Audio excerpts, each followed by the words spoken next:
Let's analyze Chapter 1157 of One Piece, the official release, and also what gets lost in translation, shall we? After the intro.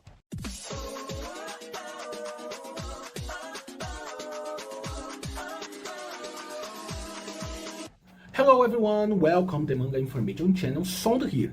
Before we dive into this content, I just want to ask you to hit that like button, subscribe to the channel and turn on the notification bell.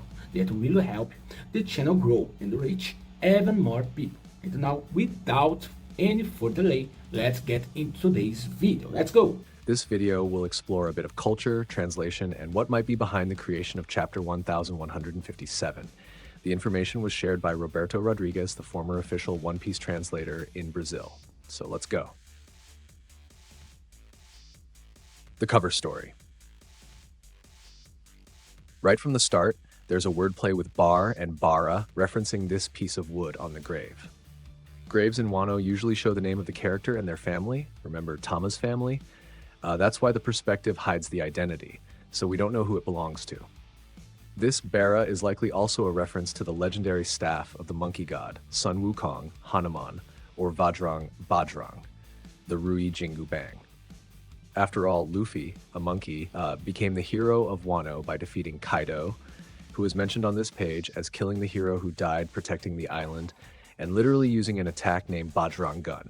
The Bajrang Gun, the rubber pistol of the monkey god. It's also a nod to Goku's famous extending staff, the Nyoi Bow. It is also mentioned that the body was never found, which strongly suggests it was stolen by Moriah, just like Rima's body. After all, in the main story, we are seeing characters who died at God Valley, and many of them became zombies under Moriah in Thriller Bark. The island's name. Now into the chapter itself, right on the first page. In the panel introducing this island, the sign shows the name Lat Koroni, or Rat Colony, Foot Colony, depending on the reading. The suggested translation is that Oda is making a pun with futokoroni. What does futokoroni mean? Literal, inside the chest of the robe, in the bosom, inside the kimono. Back then, Japanese people stored things in their robes. Figurative, to take, to hide away, to keep in possession. So when someone takes something and keeps it in their chest, it means to hide it, to claim it, to appropriate it. The sound of futokoroni is very similar to foot colony. So Oda transforms the phrase into the name of a place, an island, or colony, but with a double meaning. Foot colony, stylized English name. Futokoroni, the idea of taking, hiding, keeping. Coincidence or not, we also get a highlight of Whitebeard here, using the Gura Gura no Mi. And interestingly, exactly 1,000 chapters earlier, we had the first mention of the Whitebeard pirates in the manga, with Ace appearing for the very first time. Lost in translation. Amazon Lily. Now let's check more details lost in translation. In the moment we see the conversation between Gloriosa and Linlin, the future Big Mom refers to Amazon Lily, but here the writing changes. From Nyoninkoku, Country of Women, to Onagashima, Island of Women. Why did this happen?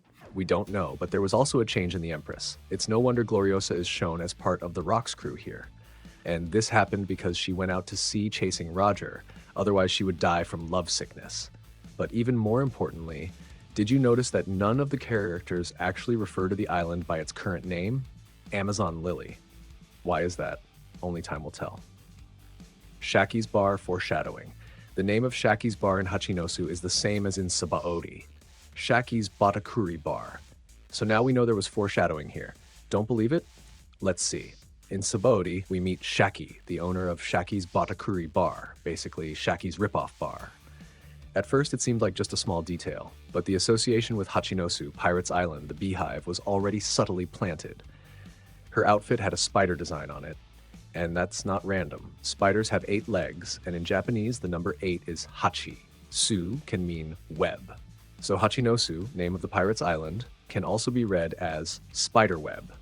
The web nest of 8 legs. It seems Oda left this visual connection even before introducing Shaki's ties to Rayleigh and the Rock's past. And back in Alabasta, we had the Spiders Cafe, run by another woman, Pola, Miss Doublefinger from Baroque Works. This is yet another example of Oda using women's bars as places of connection and hidden meaning in the narrative. Elbaf, Fables, and Hokuto no Ken. Now, for those following this segment of the channel, you know that in Elbaf, which can be reversed into Fable, Oda always brings references to Japanese manga. And this chapter is no exception. This time, the reference is Hokuto no Ken, Fist of the North Star. At first glance, many think this series is about muscular men radiating testosterone in a post-apocalyptic setting, which influenced basically every fighting manga that came after it. But the real theme isn't that.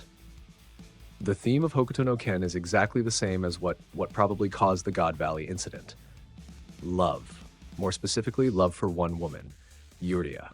Almost all of Hokuto no Ken's villains, as well as the protagonist Kenshiro, are hopelessly in love with her to the point of madness, committing atrocities and killing hundreds because of her.